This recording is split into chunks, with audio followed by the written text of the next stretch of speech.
रीवा शहर में traffic in charge की कार्यप्रणाली को लेकर अधिवक्ताओं में भारी आक्रोश देखने को मिला। शुक्रवार को बड़ी संख्या में अधिवक्ता एकत्र होकर एएसपी कार्यालय का घेराव किए और ट्रैफिक इंचार्ज के खिलाफ तत्काल कार्रवाई की मांग की। अधिवक्ताओं का आरोप है कि ट्रैफिक इंचार्ज द्वारा वकीलों के साथ अभद्र व्यवहार, बिना कारण चलानी कार्रवाई और वाहन रोके जाने की घटनाएं लगातार सामने आ रही हैं। उनका कहना है कि न्याय व्यवस्था से जुड़े अधिवक्ताओं के साथ इस तरह का व्यवहार अस्वीकार्य है और इससे पुलिस से बार के संबंधित प्रभावित हो रहे हैं। प्रदर्शन के दौरान अधिवक्ताओं ने नारेबाजी करते हुए एएसपी को ज्ञापन सौंपा। ज्ञापन में मांग की गई कि ट्रैफिक इंचार्ज के कृत्यों की निष्पक्ष जांच कराई जाए और दोषी पाए जाने पर कठोर अनुशासनात्मक कार्रवाई की जाए। साथ ही भविष्य में अधिवक्ताओं के साथ सम्मानजनक व्यवहार सुनिश्चित करने के निर्देश दिए जाएं। एएसपी कार्यालय की ओर से अधिवक्ताओं को आश्वासन दिया गया है कि पूरे मामले की जांच कर आवश्यक कदम उठाए जाएंगे। इसके बाद प्रदर्शन शांत हुआ। फिलहाल इस घटनाक्रम से शहर में चर्चा का माहौल बना हुआ है और अधिवक्ता समुदाय आगे की कार्यवाही पर नजर बनाए हुए हैं।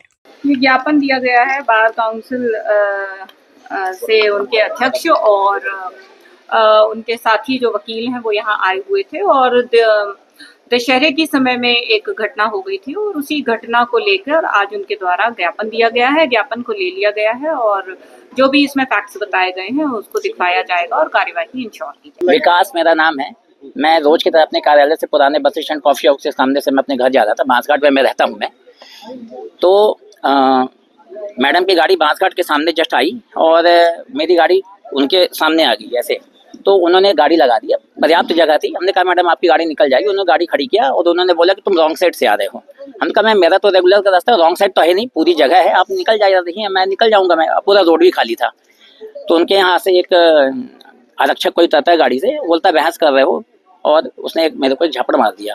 तो मैं गाड़ी वहीं खड़ी कर दी, मैंने कहा गाड़ी के पीछे नहीं जाएगी। तो उन्होंने थाने से फोन लगाया, बोला आपकी गाड़ी टो करवाएंगे अब हम और चालानी कार्रवाई करेंगे। हम कहा बिल्कुल आप चालानी कार्रवाई करवाइए, आज के डिजिटल जमाना है। आप फोटो खींचे रहिए, आपको लगता है रॉन्ग साइड है सारी चीजें, चालान अपने आप मेरे पास आ जाएगा।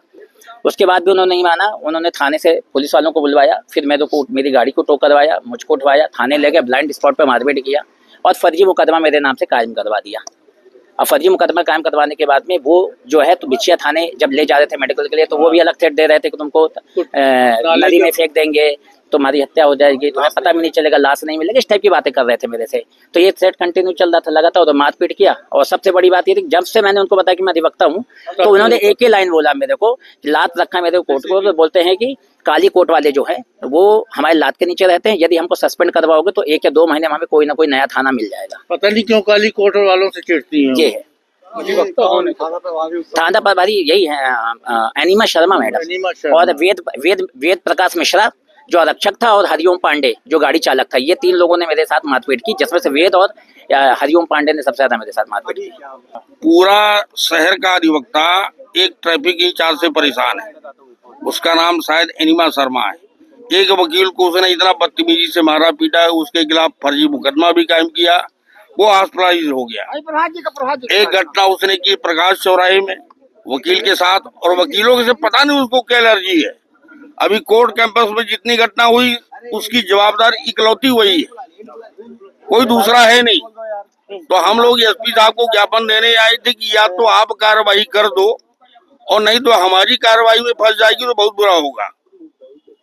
यही बताने आए थे कि आप इनके खिलाफ कार्रवाई करो। अभी जो न्यायालय में घटना हुई कारण वही बनाई गई थी, उन्हीं के कारण शायद। हाँ ठीक है, लेकिन बुलाने वाले ने ये नहीं कहा था कि बदतमीजी करना, वकीलों से गाली गलौज करना। थोड़ी बोला था कि सायरन बजाना तुम और हूटर बजाना और जब कोई पूछे तो गाली देना, ये तो नहीं कहा गया था। बदतमीजी करने को थोड़ी बोला गया था। अभी तक आप लोग क्या चाहते हैं अभी? अरे वो जो वकील के खिलाफ रिपोर्ट नहीं लिखी जा रही और उसके खिलाफ मुकदमा किया है, उस पर उचित कार्यवाही करके हमको बताएं। फर्जी मुकदमा समाप्त करिए, उसने जो अपराध किया उसके खिलाफ मुकदमा पंजीबद्ध करिए, तब तक उसको लाइन अटैच करिए। और दोबारा अधिवक्ताओं के साथ इस तरह का कोई भी पुलिस अधिकारी कृत्य न करे, इसका अंजाम बहुत बुरा होगा। दोबारा किसी भी अधिवक्ता के साथ